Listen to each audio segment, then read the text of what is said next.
I'm Shanna with Cascadia Northwest Real Estate. I am Andy Costello with Venture Commercial Real Estate. So if you were with us recently, we were talking about the ability to set boundaries within your business.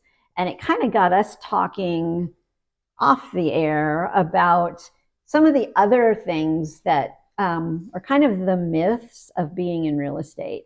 And the boundary setting kind of tying into the fact that some people will want to get into real estate because they're like, I love the flexibility. I want to have that flexibility to be my own boss. And the flexibility is that you're the flexible one who can accommodate your clients when they need you. Mm-hmm. And I would say tying into that, another myth is like you're independent and you could do whatever, whenever.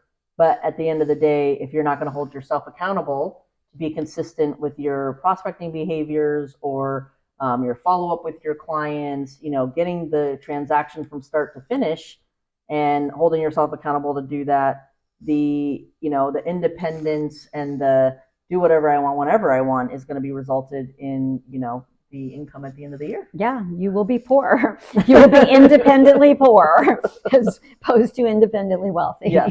Yes. So talk a little bit more about that, because people are like, I love the independence of running my own business. First of all, real estate is super highly regulated. Mm-hmm. Like you have very little independence in how the business of real estate is actually done. But on the run your business side, like you were saying. Mm-hmm. I think the biggest thing about your own independence is you still need to be consistent. You still need to show up 40 plus hours a week. You need to be holding your boss self accountable to do the behaviors to create the business that you want.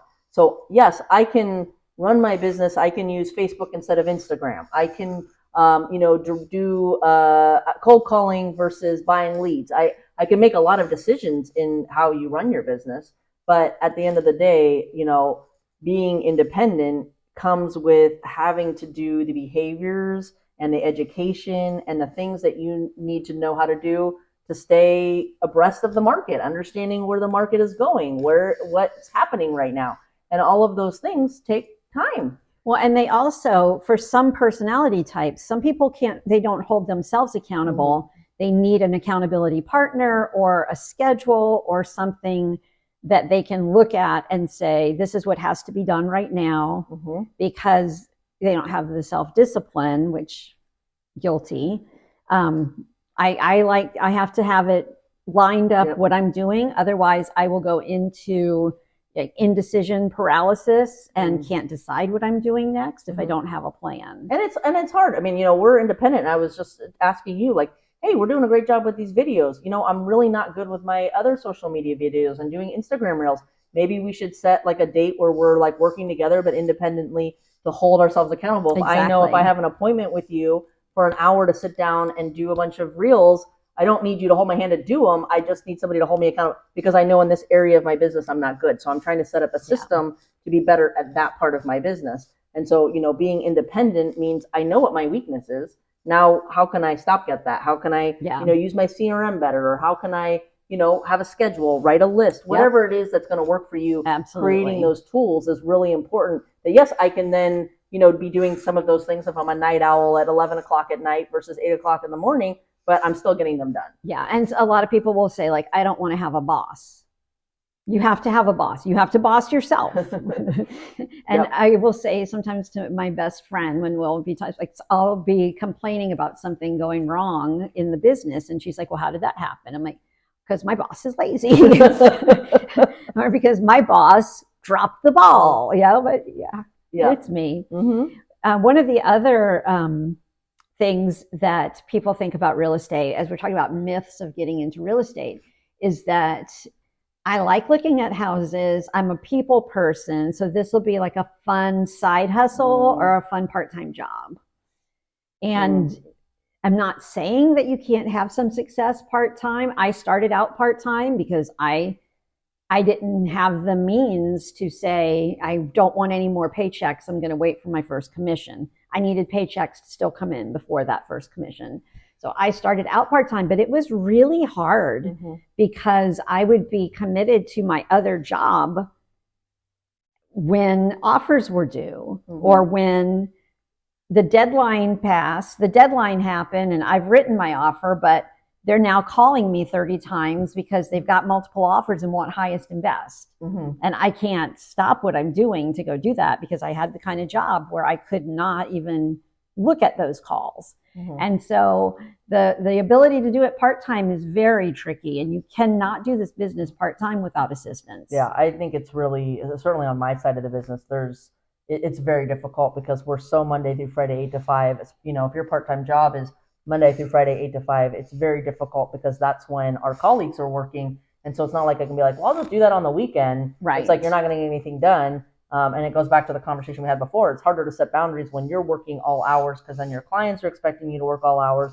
And, my commercial colleagues are not working all other hours. It's rare if I do send an email after 5 o'clock that I'll get an email back. So, it's until the next day or a couple of days later. So, it's one of those things that I think part-time work kind of ties in with my what I tell people. I think TV has done a very bad thing for the residential side of the business where people think I can make 6 figures in 6 months. I don't have to work that hard. It's so easy. And if you're working the business, it's hard to find clients. It's prospecting, it's building those relationships, it's doing the things that you need to do to grow the business, building systems, maybe bringing in a team, outside assistance, and making 6 figures in 6 months. I mean, maybe if you're lucky, you've got a big family and they're all selling or, wanting to make some moves. Yeah, maybe, but those are rare occasions of people that get into the business that money just falls in. My deals on average take 6 to 12 months till I see a paycheck. So it's certainly no easy money. Yeah, absolutely. And like you said, the portrayal on like HGTV type shows, even if you're watching that and you're like, well, I'm a hard negotiator, I could do that. None of those shows start with how they got that client. They all start with a client.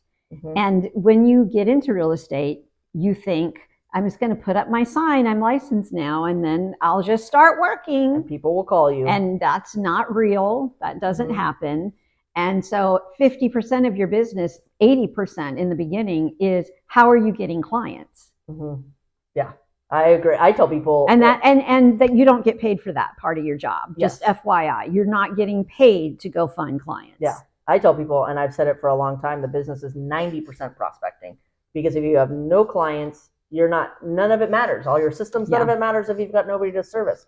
So, it's, always closing, always doing that. It's like, but none of that matters if you don't have any clients. So it's the prospecting time that's really, really important to grow the business and, to service those people. So I'm with you that the money doesn't fall from the sky and grow on trees like TV makes it seem. Yeah. Mm-hmm. When I talk to new agents or prospective agents, I meet with people all the time. They're like, I'm thinking about getting my license. What do you feel about the industry? And I always use it's a minimum of a 50-50 that you can do your test, do your school, memorize your forms, be able to write a perfect, clean contract. And it doesn't do any good if you can't find a client. And on the flip side, you could be very personable, have great social media, have people calling you saying, I'm ready. And if you don't know how to do real estate, again, it's only half the equation. You have to balance both sides. And I think a lot of times people don't realize how much prospecting and lead gen is involved because we always talk about real estate and we'll say, oh, it's not sales, it's relationship business. You have to get people to form the relationship with, and you do that by selling yourself as their best option in a sea of agents that they have to choose from. Mm-hmm.